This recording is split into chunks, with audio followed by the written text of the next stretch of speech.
안녕하세요. 저희는 제로원데이 플레이그라운드 토크를 지금 진행하고 있습니다. 첫 번째 토크 주제는요, 미래 이동성을 향한 움직임이라는 제목으로 준비를 해봤습니다. 2021년 제로원데이의 제목은 플레이그라운드입니다. 플레이어들의 만남과 충돌의 놀이터라는 부제를 저희가 달아봤는데요. 여러 플레이어 분들끼리 만나서 시너지를 낼 수 있는 그런 시간과 공간이었으면 좋겠다라는 의미로 제목을 달아봤습니다. 오늘 토크에 참여해 주시는 패널 분들을 소개를 해드리도록 하겠습니다. 미술평론가로 활동 많이 하고 계시고 최근에도 퓨처 모빌리티 관련해서 제로원에서 강연을 이끌어주신 안진국 선생님 오셨습니다. 저는 한 10년 정도 작가로 활동을 했고요. 좋은 기회에 신춘문예 미술비평에 등단해서 미술비평으로 오게 됐는데요.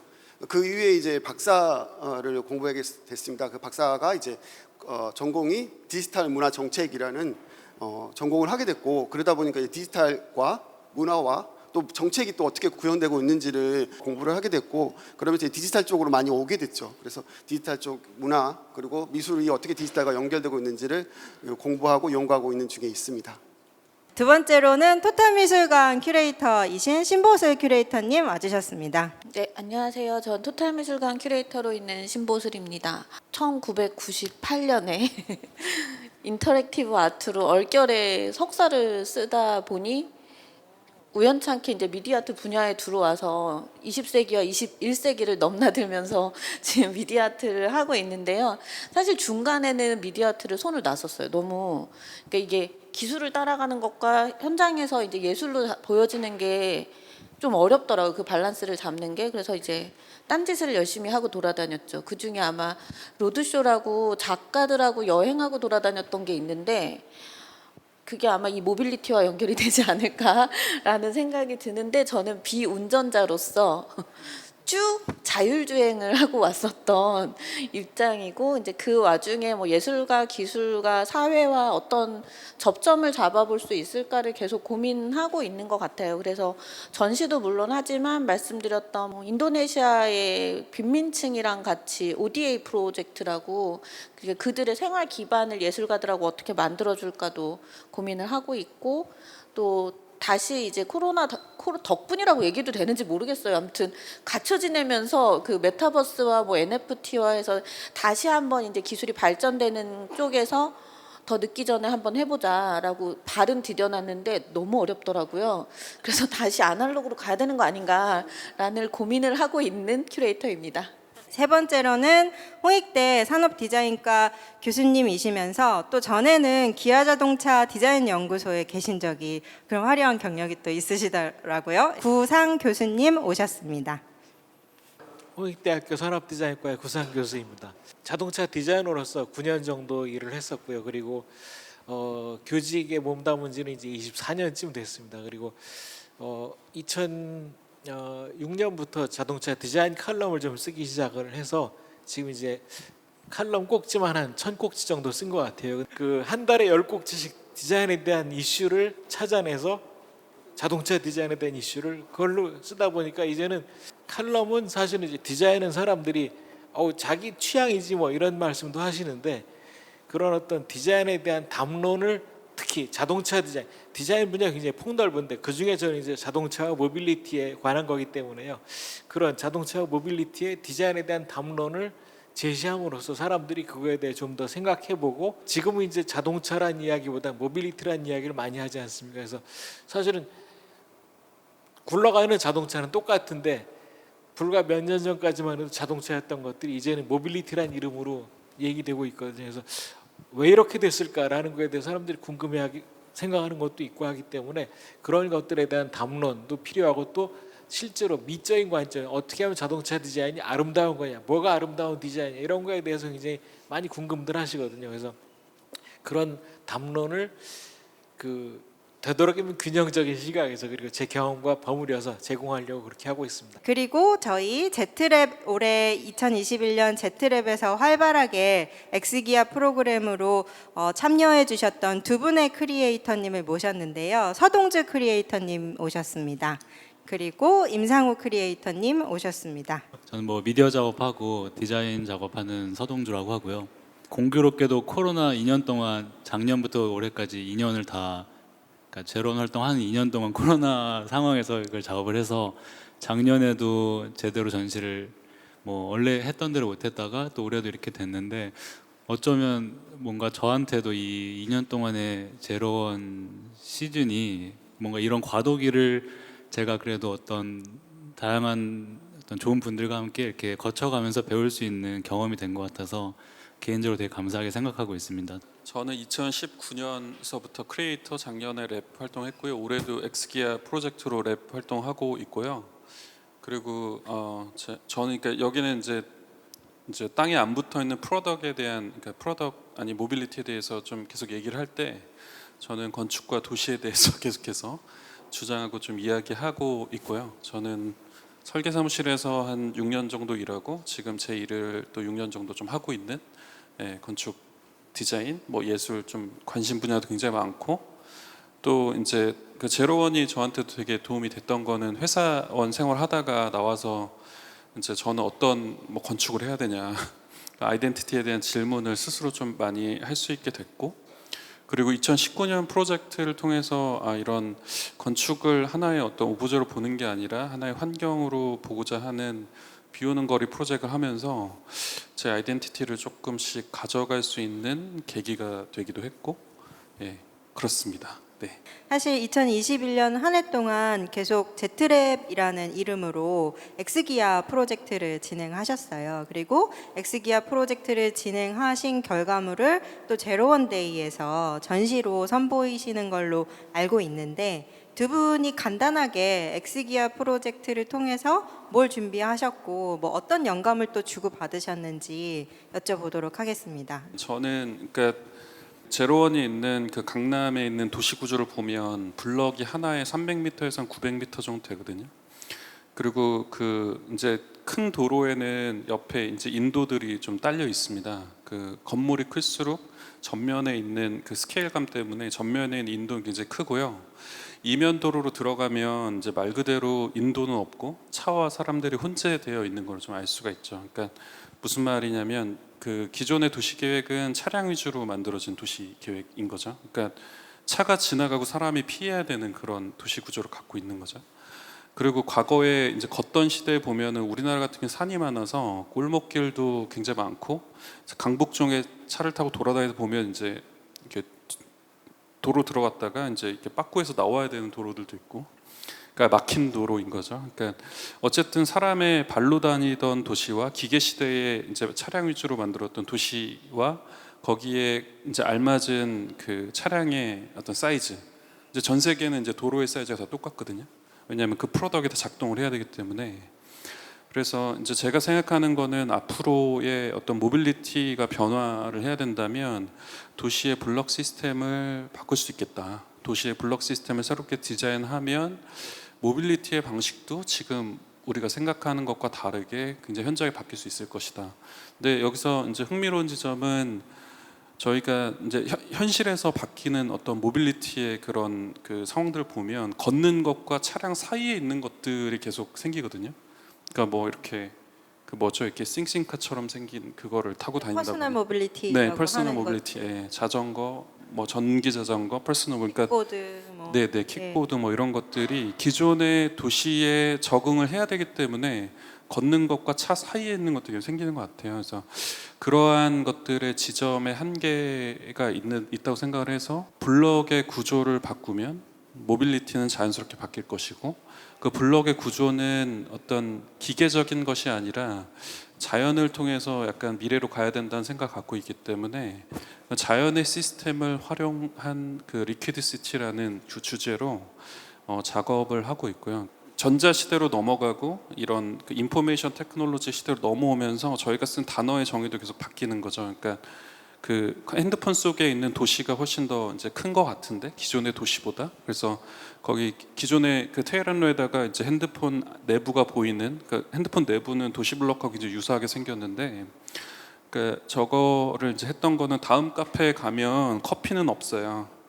네, 그냥 텍스트로 쓰는 그런 카페에만 있는 것이고, 그리고 뭐 이제 핸드폰으로 뭐 메시지, 그러니까 얘기해. 카카오톡인데 톡이라고 하는 그 이제 말한다는 거에 대한 청각적인 내용은 없고 이제 사실은 텍스트 메시지가 이제 주고 받는 것인데, 그러니까 그러면서 이제 우리가 말하는 단어의 어떤 정의나 내용들이 계속해서 바뀐다. 전자 시대로 오면서 그런 메시지를 좀 전달하고자 했고, 저 기존의 도시에다 입혀놓은 거는, 그러니까 또 도시는 이게 하나의 또 적층되는 개념인데, 왜냐하면 그 자동차가 다니고 있는 그런 도시가 이제 지금 스마트 시티라고 얘기하는 거, 거기에다가 이제 그 IT로 관련된 기술들을 다시 까는 것이거든요. 그러니까 기계 시대에 있었던 그 바탕 위에다가 또 정보화 시대의 것들을 이제 까는 것이어서 그 위에다가 바탕 위에다가 계속해서 덧붙여지는 약간 적층되는 그 도시의 속성을 좀 담고자 하는 노력이 작업에 있습니다. 네. 그리고 서동주 크리에이터님도 이번 엑스기아 프로젝트에 대해서 간결하게 말씀 부탁드립니다. 제가 이번에 진행하는 프로젝트는 Move on Dash라는 프로젝트예요. 간단히 말씀드리면 움직임이라는 키워드로 다양한 이 시대의 어떤 삶의 양상과 서로 주고받는 영향, 이런 것들을, 또 감정의 흐름, 이런 것들을 연구하려고 하는 웹 플랫폼이고요. Move on Dash라는 제목은 뭐 아시다시피 이번에 기아가, 제가 이제 엑스기아 프로그램을 하다 보니 기아랑 같이 여러 얘기를 하게 됐는데요. 기아가 브랜딩을 바꾸면서 새로 내세운 슬로건이 Move on That Inspires예요. 뭐 우리말로 하면 영감을 주는 움직임인데, 그거에 대해서 초반부터 되게 많은 얘기를 했던 것 같아요. 영감이라는 것에 대해서. 근데 사실 인스피레이션이라는 게 굉장히 추상적인 단어고 무엇이든 가능한 단어라고 생각을 했어요. 그래서 그 뒷부분을 지워버리고 거기에 어떤 동사형의 단어가 오더라도 move on that, 무엇, 그러니까 무슨 움직임으로 연결될 수 있는 그렇게 어떤 형식을 만들었고, 그를 통해서 움직임의 다양한 양상을 연구해 보자, 그리고 움직임에 대한 인식을 확장하자, 이게 제 가장 중점적인 어떤 목표였습니다. 그래서 움직임을 뭐 간략하게 세 가지 정도 나눴습니다. 보통 우리가 움직임이라고 하면은 물리적인 움직임을 떠올리잖아요. 어떤 이동이라든지 몸짓 같은, 물론 그게 가장 기본적으로 있는 움직임의 어떤 하나의 카테고리가 될 것이고요. 두 번째로는 좀 비물질적인 움직임, 예를 들어 마음의 움직임이라든지 내면적인 어떤 흐름이라든지 어떤 정동이라든지 어떤 사회가 주고받는 서로의 영향이라든지, 이런 모든 것들을 무브먼트로 또 하나를 해석을 했고, 마지막으로는 연결되어 있지만 어떤 관계적인 움직임, 그러니까 어떤 이데올로기라든지 정치적인 무브먼트라든지 음악적인 무브먼트라든지, 이렇게 좀 다양한 층위로 무브먼트를 나누고 이 약간의 어떻게 보면 문화인류학자적인 태도로 제가 이제 석사를 인류학을 전공을 했는데요. 다른 사람들에게 다양한 어떤 맥락에서 살아가는 사람들에게서 어떤 개인적인 이야기들을 모으고 그것들을 하나의 웹 플랫폼으로 엮어서 그 안에서 우리가 현재 중요하고 떠올리고 서로 주고받는 어떤 움직임이라는 게 무엇일까를 개인의 이야기들을 읽으면서 생각해 볼 수 있는 그런 어떤 웹 플랫폼을 구축했습니다. 그게 제가 이번에 진행한 Move on Dash라는 플랫폼입니다. 본격적으로 저희가 움직임과 이동성의 의미에 대해서 조금 각자의 견해를 여쭙도록 할 건데요. 일단 무엇보다도 작년 올해 이 코로나 때문에 이동성에 대해서 너무나 많은 분들이 관심을 갖고 더 깊게 고민하게 된 것 같습니다. 예전에는 그냥 미래 이동성, 퓨처 모빌리티라고 했을 때 어떤 기계적인 부분, 아까 교수님도 말씀하셨지만 메카니컬한 부분이라든지 혹은 우리가 상상할 수 있는 어떤 비주얼 뭐 이런 걸로 조금 이야기가 됐었다면, 최근에는 움직임의 소중함부터 시작해서 과연 움직임과 이동성은 무엇일까? 라는 그런 철학적 고민과 질문들이 계속 쏟아져 나오고 있는 그런 시대라고 생각합니다. 그래서 조금 질문이 추상적일 수는 있겠지만 또 워낙에 활동하시는 분야들이 각각 개별적이시기도 하고 또 관점도 굉장히 새로운 그런 관점을 가지고 계신 것으로 알고 있습니다. 이 질문을 모두 5분들에게 공통적으로 좀 드려보고 싶고요. 먼저 안진국 평론가님께서 말씀 이어가 주시기를 부탁드리겠습니다. 모빌리티라고 했을 때 우리가 한국어로 번역하면 사실은 이동성이잖아요. 그런데도 불구하고 우리가 모빌리티라는 용어를 사용하는 것은 이 이동성과 좀 다른 의미를 가지고 있기 때문이라고 볼 수 있습니다. 그 용어가 나오게 된 거는 존 월이라는 학자의 사회과학자에 의해서 나오게 됐는데요. 그러니까 이동성이라고 했을 때는 단지 이제 어떤 지점에서 한 지점으로 이동하는 정도의 의미였는데 모빌리티라고 했을 때는 그런 이동이 아니라 이동 안에서의 경험들, 그리고 이동이 가지고 있는 의미들을 파악하는 것이라고 볼 수 있어요. 철도가 발달되면서부터 우리가 토지로 봤던 것들이 이제 경관이 되었다는 거예요. 한마디로 말해서 이동을 하면서 그 이동 안에서의 경험들을 우리가 경험하게 되었고, 그 경험들이 이제 중요하게 되었다라고 이야기를 하는 거죠. 우리 근래에 우리가 뭐 차박이라던가 아니면 차 안에서 이동하면서의 어떤 경험들을 우리가 좀 소중하게 이야기하는 것도 그런 거 맥락이 다 있다고 볼 수 있습니다. 예, 지금 안진구 선생님 말씀에 이어서 다른 첨언 또 해주실 수 있을까요?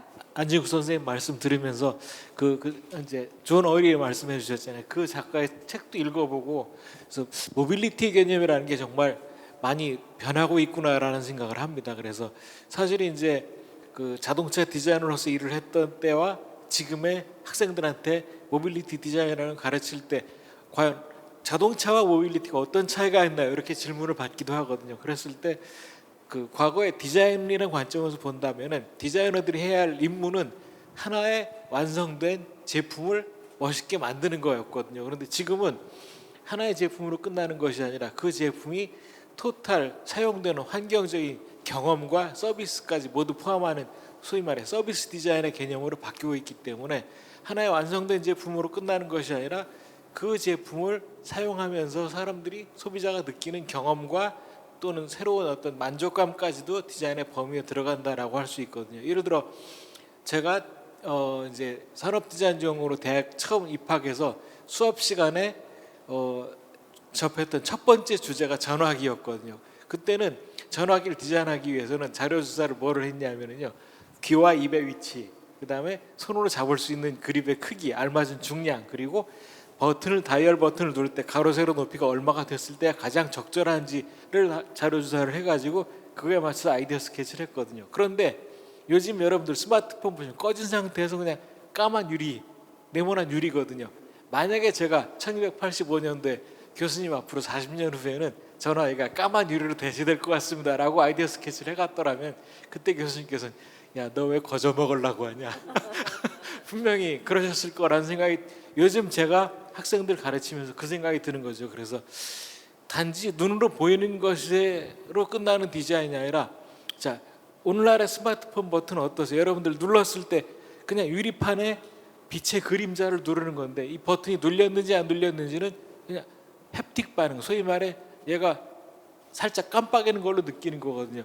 아, 이게 바로 경험이구나. 이런 것이 디자이너고, 물리적인 버튼이 눌리는 걸 디자인하는 게 아니라 내가 손으로 건드렸더니 눌렸구나라는 거를 알 수 있는 경험이거든요. 그게 결국 이제 자동차라는 하나의 완성된 멋있는 한 대에 서 있는 자동차를 디자인하는 것이 과거 디자이너들의 의무였다라면은 지금은 그 차를 타고 이동하는 과정에서 그 차에 탑승하고 있는 사람들이 어떠한 경험을 느낄 수 있느냐라는 것이 결국은 모빌리티라는 개념의 종합적인 개념이 아닐까 이렇게 생각이 됩니다. 그래서 네. 그런 것들이 큰 차이가 아닐까 이렇게 생각을 합니다. 네.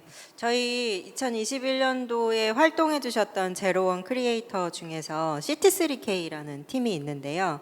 이 팀에서는 실제 그 현대자동차 내부 구조를 조금 바꾸는 그런 프로젝트를 했어요. 그래서 규상 교수님 말씀하신 것처럼 이게 만약에 자율주행 시대일 때 이제 삼면으로 창이 나 있었잖아요. 그 창은 무엇으로 어떻게 활용할 수 있을 건지, 그리고 자동차 안에서의 경험, 이동하는 중의 경험은 무엇으로 이제 대체가 될 건지 이런 거를 고민하는 프로젝트였거든요. 근데 또 그게 재밌는 게 뭐였냐면 그 풍경들 있잖아요. 밖의 풍경들을 약간 바꿔서 뭐 예를 들면 방고흐 스타일로 이제 전환을 시켜준다든지, 그러니까 사람들은 아마 없는 시간을 쪼개서 이동하는 중에 예술 작품의 형태를 보고 싶을 수도 있겠다. 이런 상상들을 하시더라고요. 그래서 아직 저도 이제 완성된 결과물은 보지 못했지만 지속적으로 자동차 디자인이나 자동차의 경험, 자동차뿐만 아니라 모든 이동하는 수단의 경험에서 그 안에서 무엇을 할 것인지 그런 것들이 굉장히 중요하게 계속 고민이 돼야 될 거라고 생각을 하고 있습니다. 신보 선생님은 뭐 아까 인도네시아 말씀도 해주셨고 말레이시아에서 하신 지도 오래되셨고 지역성을 드러내는 그런 전시나 프로젝트를 되게 중요하게 생각하시는 큐레이터님이셨어요. 근데 최근에 메타버스에서도 또 전시를 하시거든요. 사실 메타버스나 뭐 NFT 이런 프로젝트들이 지금 계속 진행을 하고 있는데 아직은 뭐라고 얘기하기가 조금 어려운 단계인 것 같은 게 아직 시도한 게 별로 없거든요. 그리고 사실 어제도 이런 비슷한 자리가 있어서 한참 그래 얘기를 했는데 이 지금 메타버스나 NFT 이런 쪽은 이전에 그러니까 2000년대 초기에 있었던 막 미디어 아트 붐했을 때랑 상황이 좀 다른 게 이미 대기업과 자본이 먼저 들어와서 플랫폼을 만들고 있기 때문에 예전에는 사실 작가들이 먼저 했었거든요. 막 웹아트도 하고 뭐도 하고 막 이것저것 재밌게 시도를 하면서 아 이게 될까 아닐까를 어떻게 보면 자본이나 기업 측에서 간을 보고 있었던 상태라면 지금은 이미 돈이 먼저 들어와 있어서 자본이 먼저 들어와서 야 이런 가능성이 열려 있어라고 너네 놀아봐라고 하는 부분이라 여기에는 지금 끼어들기가 들어오지 않으면 정말 가능성들이 묻히겠다라는 부분이었고 그나마 저희가 프로젝트 하면서 조금 가능성을 봤던 것 중에 하나도 저희가 제페토에다 세월호 추념 섬을 만들었어요. 근데 이제 그 얘기가 한참 나올 때 이제 뭘 만들까를 되게 고민을 했죠. 뭐 리서치도 하고 어떤 것들이 있나 어떤 월드들이 있나 봤더니 다 구찌샵 이런 애들 돈이 될 수 있는 애들이 있었는데 이제 수업에서 디스커션을 하다가 광화문에 있는 추모관이 없어지게 되는 상황인데 그런 추모나 이런 것들이 메타버스 공간으로 간다면 걱정하지 않아도 되는 거 아니냐. 뭐 날씨 걱정 안 해도 되고 내가 거기 가서 추모를 해도 되는 거고 관련된 작업들도 계속 전시할 수 있는 거 아니냐. 그건 메타버스 공간이 갖고 있는 굉장히 큰 것 같다라고 얘기를 해서 이제 저희가 빌딩을 했어요. 그거를 정말 나무 하나하나 다 심어갖고 한 학기 동안 그걸 만들었는데 그게 이제 제페토에서 사실은 검사를 받아야 되는 거더라고요. 이렇게 월드를 만들고 나면 지나치게 정치적이거나 뭐 어떤 이슈가 되는 것들에 대한 것들은 이제 검토가 되는데 그래서 저희는 잘릴 각오를 하고 사전에 다 일단 촬영은 해놨어요. 이게 다칠 수 있으니 기록이라도 하자라고 했는데 다행히 이제 열려서 갔는데 너무 놀랐던 게 정말 이틀 만에 한 2,000명을 비지터를 찍은 거죠. 그리고 거기는 일단 영문으로 뭔가를 또 기록하는 게 영문 텍스트를 넣어야 된다라는 이런 것도 있고 그게 이제 한국에서만 있었던 게 아니라 외국 비지터들이 오고 유저들이 오고 하다 보니까 아직 해보지 않은 게 너무 많기 때문에 어쩌면 지금 계속 끼어들기에서 그 최적화를 방해하는 액티비티들이 더 필요한 시점이라고 생각이 들어서 그냥 일단은 안 되더라도 해보자라는 느낌이라서 크게 고민하지 않고 액션부터 먼저 취하는 단계인 것 같아요. 네, 너무 저한테도 영감을 많이 주는 그런 말씀이셨어요. 저는 이제 앞서 연사님들 말씀을 들으면서 어떤 모빌리티 개념이나 교수님 말씀하신 경험에 대한 내용 그리고 소장님 말씀하신 장소성이나 지금 말씀 주신 그런 미디어 쪽의 얘기들을 들으면서 저는 장소성, 공간과 장소에 대한 이야기가 먼저 떠올라요. 그러니까 공간이 스페이스로서 어떤 추상적인 어떤 공간을 다룬다면 장소는 어떤 역사나 정체성을 갖고 있는 그렇게 우리가 구분을 할 수 있을 텐데 아마도 지금의 모빌리티가 뭐 자율주행 자동차가 더 발전이 돼서 우리가 어디서 어디로 이동해야 되는 그 사이 공간이 그냥 어떤 붕 떠버린 어떤 공간이었다면 아마 모든 순간 점이 다 장소성을 갖고 있는 어떤 경험이 되지 않을까라는 생각을 하고 있어요. 저는 이제 미디어 쪽 뭐 NFT나 메타버스나 요즘 유행하는 미디어 아트나 이런 것들을 이렇게 저도 그 안에 있고 또 제가 관객으로서도 보면은 보통 어떤 실감형이라든지 어떤 실감나는 미디어 같은 말들을 많이 하잖아요. 근데 저는 종종 특히 이제 요즘 그런데 실감, 여기서 말하는 실감이라는 게 무슨 실감일까라는 생각을 종종 해요. 내가 여기서 뭘 실감하고 있지? 저는 종종 그냥 기술을 실감하고 있어요. 그러니까 어떤 실감이라는 것은 사실 어떤 이 세계와 우리 인간과 이 생명과 생태계에 대해서 우리가 어떤 관계를 맺고 있고 그 안에 어떤 본질이 있는가를 실감해야 그게 어떤 예술의 역할이고 궁극적으로는 우리의 모든 문명의 역할일 텐데, 지금의 어떤 미디어 쪽에서 이루어지고 있는 그런 것들을 보면 그냥 새로운 기술을 실감할 수 있는, 이런 거 나왔으니까 빨리 해서 뭘 만들어서 이거 한번 실감해 보자 라는 것에 그치는 것들이 아쉽게도 많은 것 같아요. 그렇다고 제가 그 이상의 것을 만들고 있다는 얘기 아닙니다. 저도 아마 그 안에 결국엔 있을 수밖에 없을 텐데, 그래서 그런 생각들을 요즘 좀 많이 하고 있어요. 우리가 기술을 이용해서 어떤 예술을 만들고 또 모빌리티에 대한 담론을 얘기할 때 무엇이 중요할까? 그래서 제 관점에서 예를 들어 포스트 코로나 시대의 움직임과 이동성의 의미는 무엇일까요? 라고 물어본다면 글쎄요, 움직임과 이동성은 필연적으로 어떤 방향성과 속도를 수반을 하잖아요.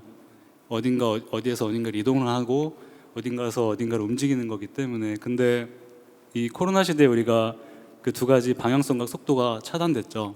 우리 어딘가로 가고 있었지만 멈췄고, 어딘가로 빨리 가고 있었지만 정지돼서 집안에 갇혔고, 그럴 때 되게 많은 어떤 생각들을 하게 되는데, 제가 이제 프로젝트를 통해서 여러 사람들의 이야기를 모으고 읽고 듣고 하면서도 느낀 건, 움직임이 멈추고 이동성의 속도가 줄었지만 그 안에서 끊임없이 새로운 움직임들이 생성되고 있다는 거예요. 근데 저는 그걸 이제 깊이와 문턱의 감각인 것 같아요. 예를 들어 X에서 Y축으로 뭐 어떤 제 이제 그 참여자 중에 하나의 이야기인데, X에서 Y축으로 우리가 우상향의 삶을 어떤 살기 위해서 계속해서 이동하고 있었다면 거기에 지금 자기는 어떤 Z축의 깊이가 생겼다고 하는 사람이 있었어요. 되게 삶이, 그러니까 생활이 어떻게 차단되고 움직임이 멈추고 이동이 차단되면서 오히려 Z축으로 깊게 파고드는 어떤 새로운 움직임을 발견한 사람도 있었고, 뭐 이를테면은 오히려 이렇게 코로나로 차단이 된 이동성이 차단됐을 때 오히려 자기 삶의 가장 큰 이동, 예를 들어 제주로 완전 이주를 해서 그 안에서 어떤 새로운 관찰과 어떤 흐름과 뭐 움직임을 느끼면서 삶을 살아가고 계신 분도 계셨고, 또 오히려 사람을 만나지 못하니 아예 적극적으로 자기를 차단시켜서 강원도 어느 산골짜기로 들어가서 첼로를 키면서 텅 빈 어떤 건물에서 이 첼로의 몸통에서부터 그 현의 떨림, 그리고 자기 몸으로 전달되는 움직임, 그리고 그게 이 빈 건물로 반향되는, 에코잉되는 이 움직임을 감각하면서 그러면서 이제 자연, 더 나아가서 그걸 둘러싸고 있는 여러 자연, 예를 들어 밤이면 들리는 풀벌레 소리라든지 하늘에 보이는 별이라든지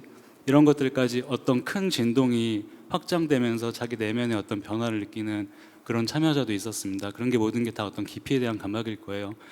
그래서 아까 교수님 말씀하신 우리가 디스플레이에서 무엇을 누를 때 뭐가 반짝거리고 싹 넘어가고 하는 그런 어떤 세련된 감각들, 우리의 모든 어떤 정신 세계를 지배하고 있는 이런 디스플레이의 감각이 굉장히 매끈하고 어떤 문턱이 없는, 계속해서 끊임없이 어딘가로 넘어가는 그런 어떤 이동이었다면, 지금 이 코로나 시대에 우리의 어떤 쉼표 같은 역할이 어쩌면 어떤 그런 깊이와 그런 어떤 장애의 감각, 우리가 너무나 어떤 그런 것들을 차단할, 그런 것들을 없애고 계속 나아가고 확장시키고 크게 만들려고 했던 어떤 진보적인 생각이 멈추고 오히려 그 안에서 다음을 어디로 나가야 되는가, 다음의 방향성을 가늠할 수 있는 시간대가 아니었나 라고 지금 이 프로젝트를 하면서 많이 느끼고 있습니다. 이 모빌리티가 급격하게 변화하고 있고, 아까도 이제 자동차뿐만 아니라 이제 퍼스널 모빌리티라고 불리는 다양한 그런 모빌리티의 등장, 그리고 그런 기계적인 것뿐만 아니라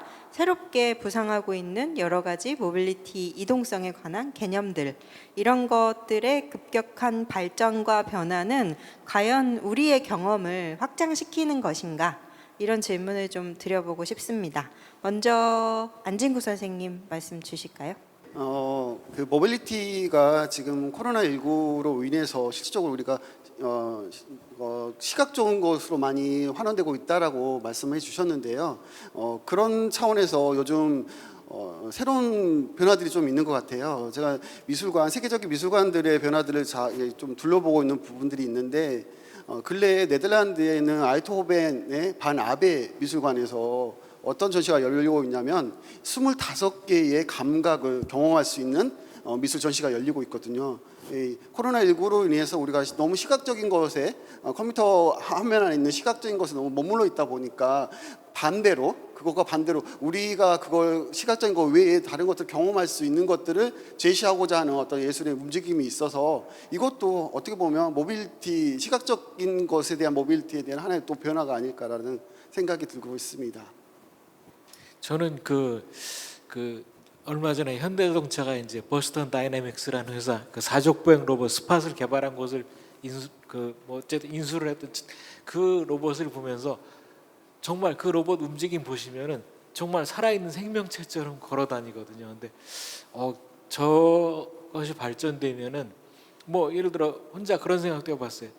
맹인 안내견 대신에 저 로봇이 맹인의 어떤 도움을 줄 수도 있을 것이고, 사실 맹인 안내견은 맹인을 위해 도움을 주긴 하지만 그 강아지도 생명체이기 때문에 음식 잘 챙겨줘야 잘 케어해줘야 되고 또 그렇게 훈련시키기 위해서 정말 많은 인력과 노력과 시간이 필요하거든요. 그리고 그 맹인 안내견도 이제 현역으로 한 7, 8년 활동하다가 또 은퇴를 해야 되고, 그러니까 그 강아지 입장에서 본다라면 모든 욕구를, 동물적인 본능들을 다 자제하고, 그러니까 굉장히 불행한 삶을 살다 가는 걸 수도 있거든요. 그런데 이제 만약에 그 스팟 같은 사족보행 로봇이 맹인 안내견 같은 역할을 한다라면은 동물복지 좀 엉뚱한 발상일 수도 있겠습니다. 또 그리고 그 스팟이 예를 들어 웨어러블 로봇으로 발전돼서 사람이 예를 들어 이미 그 조립 라인에서 웨어러블 로봇 일부 이제 사용을 해서 무거운 물건을 들어 옮길 때 좀 노력을 경감시켜 준다든지 이런 기술들이 나오고 있다고 하거든요. 그래서 그런 모빌리티의 개념이 단지 타는 자동차뿐만 아니라 인간의 어떤 활동이나 경험 영역을 넓혀주는, 그리고 이제 유니버설 디자인의 개념까지도, 그러니까 사실은 이제 유니버설 디자인이라는 게 모두를 위한 디자인이라고 할 수 있는데 그런 것들 영역으로까지 확대될 수 있지 않을까 그런 생각을 합니다. 저 완전히 동의하는 입장이고, 사실은 제가 계속 경청하다가 저 혼자 계속 바쁘게 얘기를 하고 있었거든요, 머릿속에서는. 그러니까 이게 모빌리티라는 영역에서 들어갈지 아닐지는 잘 모르겠지만 우리가 아주 크게 확장해서 본다면 그런 지점들이 굉장히 많이 고민돼야 되는 거 아닐까. 그러니까 인간이라고 얘기하지만 그 안에도 너무나 다른 인간들이 있기 때문에 저기에서의 경험의 확장이라든지 확대를 과연 어디까지 우리가 얘기할 수 있을까와, 그리고 나서 사실 제가 차를 타고 돌아다니면서 보면 정말 장애인분들이 안 계세요.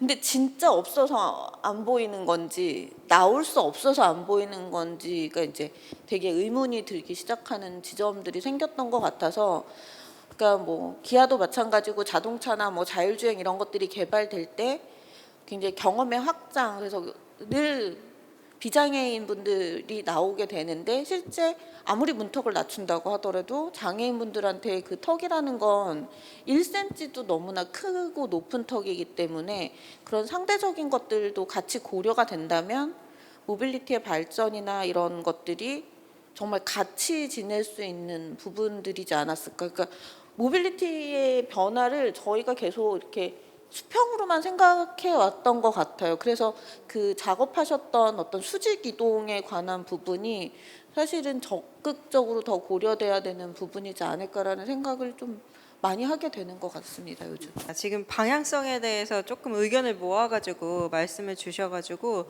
너무 좋았던 것 같고요. 마지막으로는 근미래의 모빌리티를 창의적으로 표현해 주세요라고 했는데, 사실 좀 전에 방향성은 조금 모아 주셨어요. 근데 이거를 조금 더 크리에이티브하게, 혹은 신 선생님 요즘 왔다 갔다 하시면서 치솟는 상상력으로 생각해 봤을 때 어떤 가능성들, 어떤 상상 가능한지 말씀해 주시면 좋을 것 같고요. 또 지금까지 말씀해 주신 흐름에서 조금 못다한 말씀도 있으실 수 있잖아요. 그거 마무리하는 차원으로 해주시면 좋을 것 같습니다. 저는 이제 디자인이라는 관점으로 접근할 수는 게 이제 어떤 주된 어떤 그런 관점이라고 보는데, 이제 모빌리티 그러면은 자율주행이라는 것들을 많이 생각도 하시는데, 저는 이제 꼭 자율주행만이 미래 또 근미래이기 때문에 사실은 한 5년 전까지만 해도 5년 전이면 2015년 16년이었거든요. 그때 어떤 얘기가 나왔었냐면 2018년 되면은 레벨 5의 자율주행이 가능해질 것이다. 굉장히 희망적인 얘기들이 많이 나왔거든요. 근데 지금 2021년인데도 레벨 3도 불가능하다. 굉장히 어렵다. 이런 얘기가 나오고 있거든요. 그래서 뭐 자율주행에 대해서는 사실은 굉장히 장밋빛 전망이 5년 전에 있었는데 지금은 이제 굉장히 회의적으로 돌아선 것 같고요. 그런데 이제 모빌리티라는 게 결국 이제 자율주행은 조금 뒤로 물러났지만 한편으로 전동화, 소위 말해 전기 동력이라는 게 오히려 굉장히 급부상을 하고 있고 전기차가 이미 시내버스도 전기버스도 다니고 있기 때문에 그런 것들이 아까 제가 이제 조금 그 말씀을 드렸었는데 전기차를 몰아보면은 엔진차가 가지고 있었던 한계를 마치 마법처럼 다 없애버린 것 같은 그런 느낌이 들어가지고 이런 것들이 그 동력이 엔진에서 모터로 바뀌는 것만으로도 이렇게 큰 차이가 나타나기 때문에 자율주행 이전에 이 전동화라는 것이 우리의 이 자동차에 대한 또는 모빌리티에 대한 좀 더 크게 본다면 모빌리티겠죠. 모빌리티에 대한 여태까지의 고정관념을 많이 바꾸는 거에 역할을 하겠다는 생각을 합니다. 예를 들어 그 전기차 몰아보시면 악셀 페달 하나만으로 가속 감속이 되기 때문에 브레이크를 덜 밟아도 되거든요. 그러면 이제 브레이크를 밟으면 그 브레이크 패드가 마모되면서 까만색 분진이 나오거든요. 분진도 적게 나오고 또 그러다 보니까 패드 교환 주기도 길어지고 또 엔진차 하시면 엔진 오일 갈아야 되고 연료 필터 갈아야 되고 에어 클리너 갈아야 되고 주기적인 정비가 꼭 필요해. 카센터를 안 갈 수가 없는데 전기차는 그런 것들이 싹 사라져 버리기 때문에 정말 그냥 충전만 하고 타고 다니다 보면은 몇 년이 지나간다 이런 일이 생길 수도 있다고 생각을 하거든요. 그래서 정말 전동화의 모빌리티가 나온다라면은 여태까지 우리가 100년 동안 또는 이제 뭐 한국 이제 우리나라 자동차 사람들이 이제 자동차를 사서 타기 시작 50년 60년 된다라고 했을 때 이런 60년의 자동차 문화를 많이 바꾸지 않을까 이런 그러니까 사실은 이제 사회적인 큰 이슈를 생각하지 않더라도 그냥 자동차만을 모빌리티란 그 하드웨어만 봤을 때도 큰 변화가 나타날 거다라는 생각이 좀 들기도 합니다. 저는 이제 미래의 모빌리티는 선택이다라고 좀 이렇게 좀 그러니까 개인이 선택할 수 있는 자유가 되게 중요하다는 얘기를 하고 싶은 건데요. 그러니까 어떤 아까 저 특수성에 대해서 어떤 장소적인 특수성에 대해서 좀 이야기하기는 했지만 누군가는 어떤 공연장에 가서 어떤 가수가 이제 노래하고 있는 노래를 듣고 싶은 아날로그 감각적인 그런 걸 듣고 싶은 사람도 있을 것이고 아니면은 그 가수가 뭐 감기가 걸릴 수도 있고 그날따라 컨디션이 안 좋을 수도 있으니까 안정적인 CD나 아니면은 그 MP3도 옛날 말인가? 음원을 들을 수 있는 거죠. 예, 음원을 들을 수도 있는 거죠. 그러니까 그러니까 그거를 선택할 수 있는 자유를 주는 거가 좀 중요하다는 생각을 하게 되고요. 그러니까 그리고 플랫폼 밖에서 나가야 되는 거는 굉장히 이렇게 프론티어적인 그런 그 정신인데 저는 안팎에 왔다 갔다 해야 된다고 보거든요. 그러니까 그래야지 그 경계가 무너지고 또 다른 경계가 생겨서 또 무너질 수 있는 부분들이 좀 생길 수 있다고 생각을 해서 피해가는 것이 아니라 어쨌든 잘 알고 그것들을 벗어날 수 있는 방법까지도 같이 선택할 수 있는 그러한 그 보편성과 다양성의 지점들을 스스로 표현할 수 있는 그 스펙트럼을 이렇게 넓혀주는 것이 굉장히 중요할 수 있지 않을까. 그리고 개인의 선택들이 다양한 어떤 그 선택지로 갈 수 있게끔 해주는 게 앞으로 미래에서 다양한 산업 분야에서 저희가 좀 추구하는 방향이지 않을까라는 생각을 하게 됩니다. 저도 작가님과 동일한 생각을 갖고 있는데요. 제가 말하고 싶었던 부분을 먼저 작가님이 말씀하셔가지고 좀 이어서 말하기 좀 무관하지만 같이 연장선상에서 이야기를 해보면 알고리즘에 의해서 모든 것들이 뭐 제시되고 우리가 그걸 통해서 취향이라고 일컫는 것들을 막 취하면서 약간 확증 편향적으로 가는 경우가 있잖아요. 우리가 좌우로 와주 극명하게 나눠지는 것들이 어떤 버블 필터에 의해서 계속 반복되게 똑같은 정보들을 계속 흡수하면서 자기 취향이라고 하는 강요된 정보에 의해서 이것들이 마치 진리처럼 굳어져 버리는 형태가 있는데 이제 그 미래의 모빌리티는 그걸 벗어나야 되지 않겠냐. 이게 자기 안에 자기 지역에서만 맴도는 형태의 이동이 아니라 다른 지역으로 가보고, 뭐 인도네시아도 가보고, 뭐 아니면 유럽도 가보고, 아니면 아프리카도 가보고, 이렇게 가보는 것처럼 우리 안에서의 생각들도 우리 안에서 머물러서 움직이는 것이 아니라 다른 데로 가고, 데이터도 마찬가지로 우리 인터넷 공간에서도 우리가 있는 어떤 클럽화된 어떤 커뮤니티가 아니라 다른 커뮤니티도 가보고, 다른 사람들도 가보고, 그래야지 창의적인 모든 것들이 나타날 수 있다고 생각이 들거든요. 그래서 근미래의 모빌리티는 창의적으로 하기 위해서는 좀 다른 경험을 해야 된다. 우리 안에가 아니라 새로운 걸 해야 된다라는 생각을 갖고 있습니다. 저는 굳이 한다면 이 내용은 같은 것 같아요. 그러니까 모두가 매끄럽게 집 밖으로 나올 수 있는 가능성?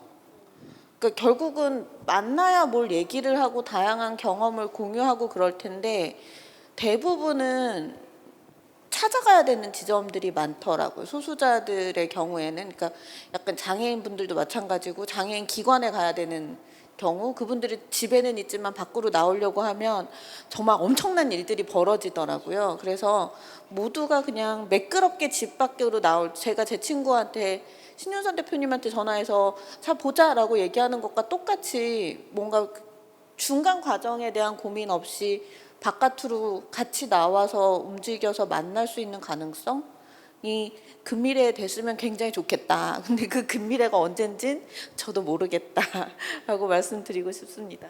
근미래에 창의적일 수 있을까?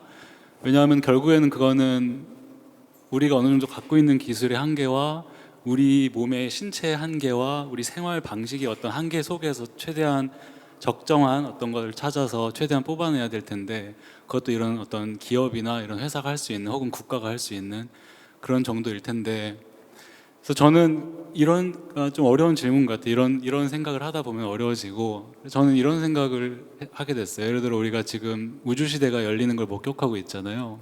민간 기업들이 우주로 가고, 근데 우리가 예를 들어 화성을 뭐 식민지화하는 영화라든지 이런 것들을 보게 되면 결국에 그런 고생을 해서 우주로 넘어가서 하는 게 뭐냐면 풀 한 포기를 심는 거예요. 그 씨앗을 심어서 인간이 살 수 있는 어떤 토지를 만드는 거. 저는 그런 거 보고 있으면은 저 노력과 돈으로 이 지구에 있는 풀 한 포기를 더 살리면 안 될까라는 생각 정말 많이 하거든요. 물론 그렇게 단순한 문제가 아니죠. 문명이 결국에는 그렇게 발전될 거 확정할 수밖에 없는데, 그만큼 거기 가서 그거 한 포기 심으려고 가는 기술을 이용하려고 여기 있는 자원들을 다 갉아먹고 다 파괴하고 있잖아요. 그럼 여기다가 더 가까운 풀을 한 포기 더 심고 더 관리하면 어떨까? 제가 말하고자 하는 거는 되게 인간이 아무리 우리가 뭐 디지털라이즈 되고 사회가 굉장히 빠른 속도로 이렇게 정보화가 되고 우리가 지금 논하는 여러 가지 4차 산업혁명이니 하는 모든 것들을 하고 있지만 결국에 우리는 동물이거든요. 먹고 자고 뭐 싸고 뭐 해야 되는 동물이고, 이렇게 되면 될수록 더 뭔가 자연과의 합일이나 어떤 아날로그나 거친 것에 대한 향수는 계속해서 더 늘어나는 것 같기도 해요. 요즘 사람들 막 어떻게든 자연으로 막 낑낑대면서 가려고 하는 거 보면은. 그래서 되게 그 다양한 레이어가 있는 것 같고, 저는 방금 말씀드린 예를 들어 자연에 관련된 거, 생태계 관련된 거, 그리고 이렇게 모빌리티가 발전될수록 더 이런 물질적인 거, 어떤 지구, 흙, 땅, 공기, 물 같은 것들을 더 추구하고 그것들 속에서 어떤 근본적인 창의력을 찾지 않을까라는 추상적인 대답밖에는 현재로서는 저도 할 수가 없을 것 같습니다. 너무 주옥 같은 말씀들 주셔가지고요. 사실 지금 마무리하는 것조차 너무 죄송한 심정인데요.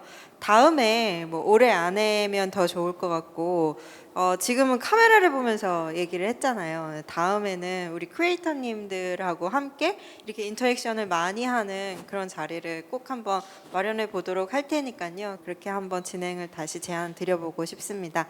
오늘 살짝 추웠는데 너무너무 고생 많으셨습니다. 좋은 동영상으로 만들어서 다시 한번 연락드리도록 할게요. 고생하셨습니다.